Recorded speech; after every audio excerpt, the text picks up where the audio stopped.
আসসালামু আলাইকুম সুপ্রিয় শিক্ষার্থীরা, কেমন আছো তোমরা সবাই? আজকে তোমাদের ইংলিশের উপর একটি দুর্দান্ত ক্লাস হবে। ওয়ান অফ, তারপরে দেখো ইচ অফ, তারপরটা দেখো আইদার অফ,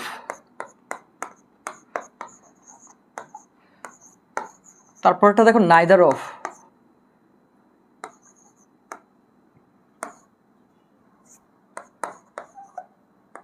neither of, দেখো on of, each of, either of, neither of, the quality of,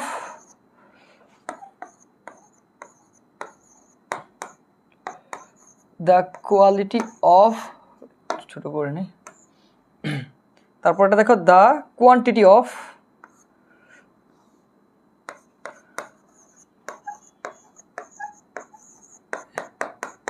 the quantity of, আরেকটা শব্দ আছে তোমার the number of, the number of.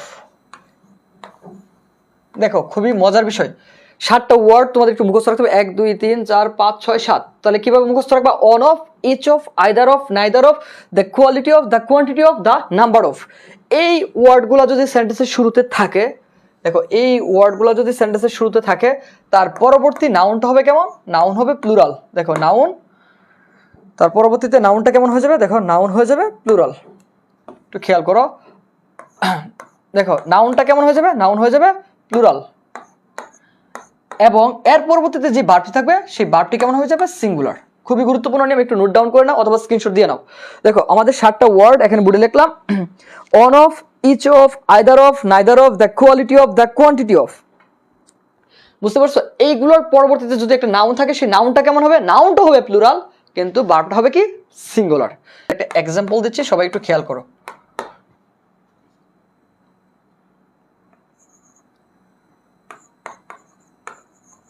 Students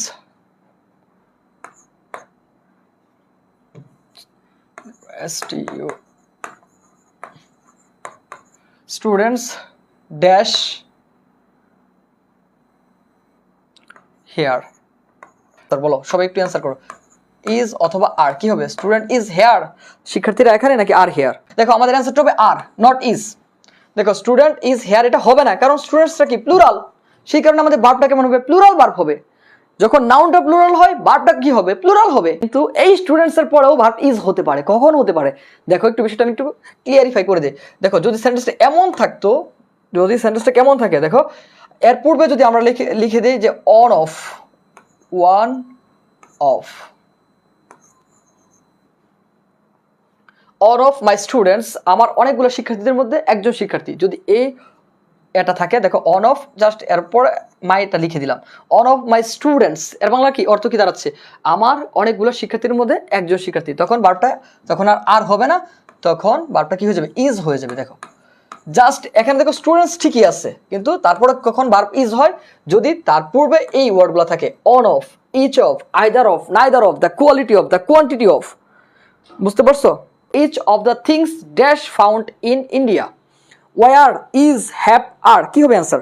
each of না থাকতো তাহলে দ্য থিংস, শুধু দ্য থিংস থাকলে কি হতো? ভার্বটা হতো কেমন? ভার্বটা হতো প্লুরাল। কিন্তু এই ইচ অফটা যুক্ত করে দেওয়ার কারণেই তোমার ভার্বটা কেমন হয়ে যাবে? সিঙ্গুলার হয়ে যাবে। ওকে, তাহলে আমাদের অ্যান্সার কি হবে? ইজ হবে। দেখো each of the things is found in India.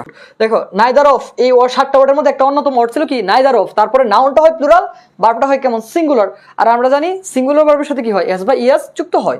এই কারণে শুধু কেমটা হবে না, তারপরে কামিংটা নন ফাইনাইট ভার্ব হবে না, আর কামড এটাও হবে না, কারণ কামড বলতে পৃথিবীতে কোনো শব্দ নাই। কাম, কেম, কাম, কাম, কেম, কাম, এটা হচ্ছে প্রেজেন্ট, পাস্ট, পাস্ট পার্টিসিপল। সেই কারণে আমাদের অ্যান্সার কি হবে? কামস হবে। আশা করি এটা ক্লিয়ার। 7 নাম্বারটা।